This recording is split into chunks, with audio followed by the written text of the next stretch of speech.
Bonjour et bienvenue dans cet entretien qui reçoit aujourd'hui le Premier ministre, chef de gouvernement du Mali, M. Choguel Maïga. Bonjour, Monsieur le Premier ministre. Bonjour, Alain. Alors, j'ai envie de commencer en disant, vous êtes considéré comme le faucon qui a décidé de bouter les Français hors du Mali. On exagère quand on dit ça? Soit qu'on exagère. Nous formons une équipe qui a un chef. Oui, mais celui qu'on entend le plus, c'est vous, hein? Celui qui parle à la tribune des Nations Unies, celui qui est sur les médias, c'est vous. On n'a pas beaucoup entendu Assimi Goïta, le président, parler. Et nous échangeons beaucoup, il donne des orientations. Donc je sais plus ou moins, de façon précise d'ailleurs, sa vision des choses. C'est lui qui pense que la France vous a lâché en plein vol, comme vous l'avez laissé entendre à la tribune des Nations Unies. Abandon en plein vol, c'est un militaire. Dans l'art militaire, quand on dit qu'on a abandonné en plein combat, en fait c'est la trahison. Mais on a adouci les termes en parlant d'abandon en plein vol. Ces officiers ont fait entre 15 et 18 ans sur le théâtre des opérations militaires dans le Nord. Ils ont été enlevés, séquestrés par les terroristes pendant des mois. Ils ont échappé à des embuscades. Et lui, c'est le commandant des forces spéciales, les opérations les plus... Il était sur le terrain. Difficiles. Donc c'est des hommes qui ont vécu dans leur chair, dans leur âme, toutes les trahisons, tous les coups bas. Le mot trahison revient beaucoup dans vos propos, Monsieur le Premier ministre. Quand vous dites trahison, trahison de la part de la France, alors la France vous dit, nous sommes venus vous aider, et si on n'était pas venu en 2013, le Mali n'existerait peut-être plus. Comment peut-on parler de trahison dans ces circonstances-là? Est-ce que vous savez que des hautes autorités françaises, des sénateurs, des députés, dans des débats, on dit clairement qu'il faut donner l'autonomie au Nord. Il faut un plan d'autonomie, que les Maliens du Nord et du Sud ne peuvent pas vivre ensemble. La fédération? En fait, ils voulaient diviser le Mali par une fédération. Le 15 mai 2015, quand l'accord pour la paix et la réconciliation issu du processus d'Alger a été signé, le lendemain, le ministre de la Défense français, Jean-Yves Le Drian, il a donné une interview sur RFI. Il dit que les Maliens du Nord et du Sud ont tout fait pour vivre ensemble. C'est difficile. Conclusion, on l'attire. Avant lui au Sénat, que ce soit de gauche ou de droite, au Parlement, c'est documenté, ils ont dit qu'ils vont donner un plan d'autonomie au Nord. Le ministre des Affaires étrangères de Nicolas Sarkozy, Alain Juppé, je l'ai écouté, j'ai documenté. Il a dit sur la chaîne LCI que son dernier voyage au Mali, en mars 2012, il a dit à ATT qu'il faut donner l'autonomie aux Touaregs.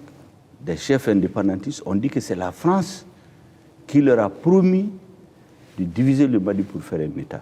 Donc, quand après le pays a été envahi et que notre gouvernement a saisi l'État français, ce qui a été dit, convenu, pourquoi je parle de trahison? Ce qui a été convenu, la lettre est très claire, appui aérien et à renseignement. Il n'était pas prévu des militaires français au sol. C'est les soldats maliens qui ont libéré Konna, qui ont libéré Gao, qui ont libéré Tombouctou.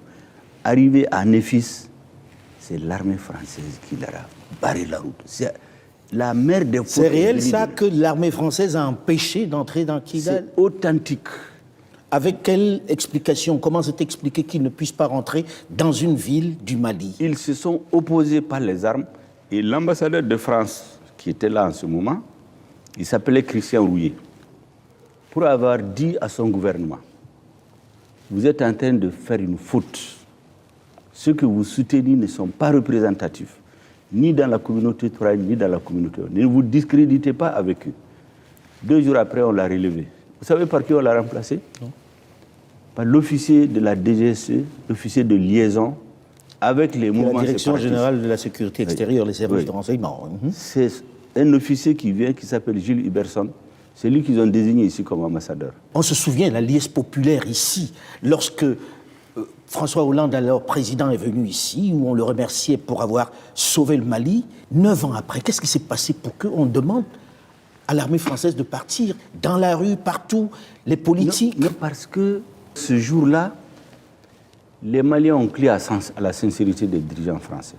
Mais lorsqu'on a empêché l'armée de rentrer à Kidal, les Maliens se sont dit, mais attention, qu'est-ce qui se passe? Et comme par hasard, les terroristes se sont trouvés dans ce sanctuaire-là. Ils se sont préparés pendant 2 ans. Pendant ce temps, l'armée française qui n'était pas prévue d'être au sol. Pendant qu'ils interdisaient à l'armée malienne de rentrer au sol, ils amènent 4000 militaires avec un budget de 1 milliard. Mais est-ce que ce n'est pas avec l'autorisation du Mali? 4000 militaires, ce n'était pas prévu par l'opération Serval. Ce qui a été dit aux Maliens, ce n'est pas ça. 1 milliard de francs CFA par jour.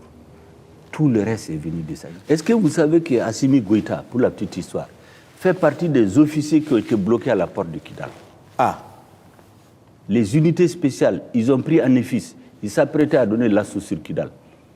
Les Français ont bloqué. Qu'est-ce que vous faites maintenant que vous leur demandez de partir? Non, nous ne leur avons pas demandé de partir. C'est eux qui ont dit qu'ils partent. Ce qui s'est passé... Sous une certaine pression de la part des autorités et de la rue. Pas du tout. On a vu les pancartes fleurir les pancartes dans sont le pays. venues plus tard. C'est eux qui ont dit, le 3 juin et le 10 juin, parce qu'il y a un nouveau gouvernement, qu'ils vont quitter le Mali au motif que le Mali s'apprêterait à discuter avec les terroristes. C'est la raison avancée. Vous avez un accord de défense avec nous. Vous décidez d'en sortir. Vous ne nous avisez pas, c'est sur les médias qu'on apprend. À un sommet du G5 Sahel, le président français vient tout d'égo annoncer. Ce jour-là, notre président lui a dit, Monsieur le Président, ce n'est pas comme ça. Deuxièmement, nous savons que les deux forces terroristes au Sahel, c'est Al-Qaïda et les GIS. Les 70%, 80% de nos problèmes, ça vient d'Al-Qaïda. Toutes les emprises où il y a Al-Qaïda, les Français disent qu'ils les laissent. Ils partent se concentrer dans la zone des zones 3 frontières. Donc c'est une façon de dire au Mali, on vous livre à Al-Qaïda. L'accord qui nous lie, on le relie, on fait le divorce en bonne et due forme. Nous avons proposé une réécriture de l'accord, ils l'ont mis dans le tiroir. Certainement en attendant de renverser le régime, ils n'en ont parlé à personne. Et maintenant, arrivé à un moment donné, ils se sont énervés, ils se sont mis à insulter nos autorités. Leur ambassadeur se livrait à des activités subversives ici. C'est pour ça que vous lui avez demandé de partir. Qui divisent les Maliens. Et lorsqu'ils sortent pour, de façon injurieuse, s'adresser au président de la transition, au chef de l'État malien, nous avons dit que c'en est trop, surtout qu'on subodorait qu'il préparait un plan. Pour vous renverser, vous? Mais ça, c'était très clair. Vous?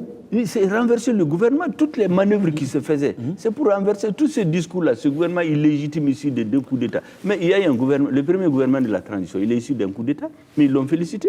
On a entendu Hollande Macron dire qu'ils ont fait en 3 mois plus que l'ancien gouvernement qu'ils ont soutenu à bout de bras jusqu'à sa chute. Et maintenant, les mêmes disent, ceux qui les ont renversés, oui, ils ont fait en 3 mois plus que les autres n'ont fait en 7 ans. Et quelques temps après, ils disent, non, c'est un gouvernement issu de 2 coups d'État. Simplement parce qu'Assimi Goïta a dit, les Maliens sont en train de mourir depuis 13 ans.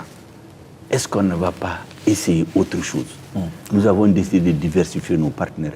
Ils partent, les soldats français. Qu'est-ce que vous faites? Comment vous allez vous en sortir? Comment vous couvrez ce vide qu'ils laissent? Mais le vide, de toutes les façons, ils ont commencé à le créer. Ils ont quitté les bases de Tessalit, ils ont quitté les bases de Kidal, ils se préparaient à quitter Gao, à Tombouctou, ils ont laissé Gao et Tombouctou. Mais ces bases-là, il fallait qu'on les occupe. Est-ce que vous les occupez aujourd'hui? Nous allons les occuper, nous en avons occupé déjà. Mais il va y avoir une période de vide, là. Mais il n'y a pas de vide. Nous avons déjà occupé ces bases-là, avec les moyens que nous avons. Nous avons la même armée, le leadership a changé. Nous nous sommes réorganisés. On dit aux Africains qu'aucun État ne peut vivre sans l'aide extérieure. Ça fait 2 ans. Aucun appui budgétaire à notre État. Et on ne vous a pas versé de l'argent, on ne vous a pas aidé? Personne. Et pendant ces 2 ans, on a tenu les salaires, on a augmenté les salaires, on a équipé l'armée. L'argent vient d'où? Plus que les 30 dernières années réunies. L'argent vient d'où? Ça vient du Mali. Là, on parle de la présence des mercenaires de Wagner. Sont-ils là, les mercenaires de Wagner? Et qu'est-ce que vous leur donnez en échange? Comment vous les payez? Nous travaillons avec des coopérants russes. Dans le cadre d'un accord. Est-ce que vous avez signé avec une société privée ou avec l'État russe? Je vous dis, nous travaillons avec l'État russe. Nous ne commentons, le président Poutine dit... Mais nous ne commentons pas les propos d'autres chefs d'État, d'autres journalistes, d'autres commentateurs. On a vu ici des avions cargo atterrir, avec des hélicoptères neufs qui sortaient. Nous avons les instructeurs russes qui sont avec nos officiers. C'est pas Wagner? Mais on n'a pas caché. C'est pas Wagner? Non, le mot Wagner, c'est les Français qui le disent.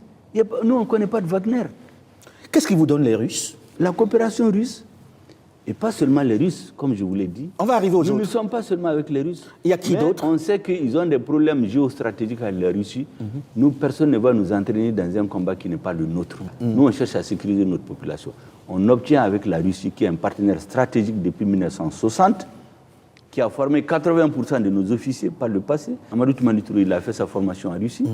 Bandao a fait sa formation en Russie. Assimi n'a pas fait la Russie. Donc aujourd'hui, vous êtes aidés par les Russes. Comment vous les payez? On les paye par l'argent des Maliens. Vous n'avez pas donné de mines aux Russes? Non, mais on n'est pas dans ce jeu-là. Ça, c'est des procès qu'on nous fait. Supposons même qu'on donne une mine. Mais c'est nos biens. On ne peut pas nous interdire. Et rien ne vaut la sécurité des Maliens. Tout ce qu'il faut donner, si les Français avaient joué franc jeu, au lieu de dire on les aide et on nous tue, et on inocule, comme j'ai dit, le virus du pétainisme, c'est-à-dire la défaite. Vous entendez, les Africains ne peuvent rien sans l'Europe, sans la France. Ça fait 2 ans qu'on tient debout. Ça fait 2 ans qu'on équipe.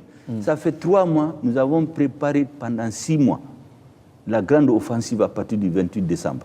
Et du 28 décembre à aujourd'hui, nous avons détruit plus de bases terroristes. Parce qu'avant, ils envoyaient des éléments aller attaquer des petits checkpoints, aller attaquer des douaniers, des villages. Aujourd'hui, on est allé au cœur du terrorisme pour détruire les bases. Est-ce que vous gagnez du terrain? Nous gagnons du terrain. Quels sont les villages que vous avez libérés? Par exemple, vous avez un village qu'on appelle, qui est dans le cercle de Nyono, qui était occupé depuis 2 ans. Ça vient d'être libéré. Vous avez Djenné qui vient d'être libéré. Vous avez les populations reviennent? Les populations reviennent. On a 350 000 réfugiés depuis plus de 9 ans. En quelques mois, 50 000 sont retournés. En 2 semaines, 20 000 sont retournés, volontairement. Est-ce que vous pourrez tenir ces positions? Est-ce que vous en avez les moyens aujourd'hui? Sans l'armée française, comment vous allez faire? Puisque l'appui aérien n'existe plus. L'armée française était déjà partie, je vous dis. Barkhane s'est venu se substituer à Serval en disant que leur objectif, c'est de contenir le terrorisme, ce n'est plus de le détruire, d'aider l'armée à monter en puissance et enfin aider les populations, faire du social. Là aussi, c'est un échec. L'armée n'est pas montée en puissance. Monsieur le Premier ministre, il y a plusieurs partenaires, vous avez dit. La Chine est partenaire aujourd'hui? La Chine est partenaire, bien entendu, nous ne le cachons pas. Nous ne parlons pas de tous nos partenaires en matière de défense, comme les Français font la fixation sur la Russie. C'est pourquoi nous parlons de la Russie. On sait que la Chine, généralement, fait des échanges en matière de mines. Là aussi, vous n'avez pas donné de carré minier. Comment vous payez ces États-là? Vous savez, est-ce que ça devait intéresser quelqu'un? Comment est-ce qu'on trouve l'argent dans notre pays pour nous équiper? Pour nous, qu'on paye avec des mines, qu'on paye avec de l'argent cash, qu'on paye avec de l'or, qu'on paye avec du diamant, tout ce qui nous appartient légalement, ce n'est pas l'affaire de quelqu'un. Il y a des sociétés occidentales qui sont là, qui exploitent les mines, personne n'en parle. Je n'ai jamais dit que c'est des mines qu'on a données à des Russes ou des Chinois. Je dis, même si on le fait, qu'est-ce qu'il y a de mal dans ça? Monsieur le Premier ministre, ils sont un certain nombre à se poser la question de savoir maintenant que les Français sont partis, est-ce que vous allez vous en sortir? Militairement. Nous allons nous en sortir. Nous avons pris toutes les dispositions. Nous allons assurer la sécurité de notre population. Déjà, il y a des résultats sur le terrain. Je viens de vous parler du nombre de personnes. Pour la première fois, il y a une inversion. Il n'y a pas d'émigrés. Les gens se retournent chez eux. Monsieur le Premier ministre, pourquoi est-ce que vous faites l'objet de sanctions de la CEDEAO? Pourquoi vos voisins, avec qui vous commercez, avec qui vous êtes dans un même organisme, vous sanctionnent au point de vous fermer les portes? Il y a une contradiction fondamentale entre la CEDEAO et nous. La CEDEAO veut ramener les élections à un processus purement électoral, pour ne pas dire électoraliste. Maintenant, si vous voulez qu'il n'y ait pas de coup d'État encore, il faut vous attaquer aux causes de l'insurrection. Ce qu'on veut nous amener... Mais pendant 5 ans, ça fait beaucoup. Non, personne n'a dit 5 ans. 5 ans, c'est une suggestion, une proposition venue des assises nationales. Aujourd'hui, on peut faire combien de temps? Aujourd'hui, nous avons sur la table des discussions, nous avons des chiffres en tête qui doivent être discutés avec la CEDEAO. On le leur a dit. Quel délai à peu près? Ils ont refusé, ils ont dit maintenant, comme il y avait un projet de vous renverser, comme vous nous avez donné l'occasion, on va faire un embargo et dans 10 jours, vous allez tomber. Maintenant qu'ils ont constaté qu'on n'est pas tombé, ils vont venir, on va discuter entre nous, Africains, on va trouver une solution. Je ne peux pas vous dire aujourd'hui. Donc là, pour l'instant, vous êtes ouvert à la négociation avec la CEDEAO. Absolument. Comment vous arrivez à survivre avec ces sanctions aujourd'hui? Comment vous pensez que ça peut durer? Je viens de vous le dire, qu'on a inoculé chez les Africains le virus de la défaite. Est-ce qu'aujourd'hui, on ne doit pas arriver à assouplir un peu les positions? Mais nous sommes d'accord pour les assouplir, mais on ne peut pas nous conduire au suicide. La CEDEAO veut qu'on organise des élections sans nous attaquer aux sources du soulèvement. Ça fait 4 coups d'État en moins de 30 ans. Pourquoi? Parce qu'on ne règle pas les problèmes de fond. La démocratie ne se ramène pas aux élections. C'est ce que la CEDEAO veut faire. Et deuxièmement, quand vous voulez instaurer un état de droit, vous respectez un minimum de droits. Aucune disposition de la CEDEAO n'a prévu un embargo. Aucune disposition de la Banque centrale des États d'Afrique du Sud n'a prévu ce qu'ils sont en train de faire. Il y a la Convention des Nations Unies sur les pays sans littoral qui interdit un embargo contre un pays sans littoral. Comment vous voulez violer les règles communautaires, les règles internationales, les règles nationales pour dire que vous voulez instaurer un état de droit? Parce que vous voulez juste renverser le régime, amener des Tout gens... Tout ceci est aujourd'hui devant la Cour de justice. Monsieur le Premier ministre, certains disent que c'est vous le problème, que vous avez un projet, que vous avez un programme, vous avez une ambition présidentielle à la fin de tout ceci. Que répondez-vous? Aujourd'hui, j'ai une ambition. C'est de réaliser la mission que le président de la transition m'a confiée pour conduire le gouvernement. Vous ne vous rasez pas le matin en pensant que vous serez le prochain président? Moi, je suis un croyant. Chaque homme suit son destin. Dieu a créé les conditions pour que le président porte sa confiance en moi. Mais vous ne serez pas candidat par hasard? Mais moi, je ne rentre pas dans ce débat. Nous voulons d'abord sortir notre pays de la... Le Mali est tombé, couché, humilié. Nous voulons le soigner, le faire asseoir, le faire marcher, le faire Mais vous ne pouvez pas le faire sans vos voisins.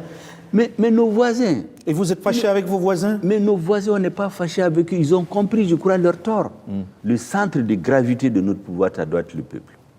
Le jour où le peuple n'est pas d'accord avec nous, nous tirerons les conséquences. Les autres dirigeants, ils avaient peur de parler, parce que quand tu parles, quand la France est fâchée, tu ne seras plus rien. Nous avons décidé d'expliquer à notre peuple. Si le peuple nous dit demain qu'il n'est plus d'accord avec nous, le lendemain, on tire les conséquences. Ce peuple veut être libre et nous allons le libérer. On va terminer là-dessus, Monsieur le Premier ministre. Nous arrivons au terme de cet entretien. Merci, Monsieur le Premier ministre, de nous avoir reçus. L'actualité continue sur France 24 et RFI.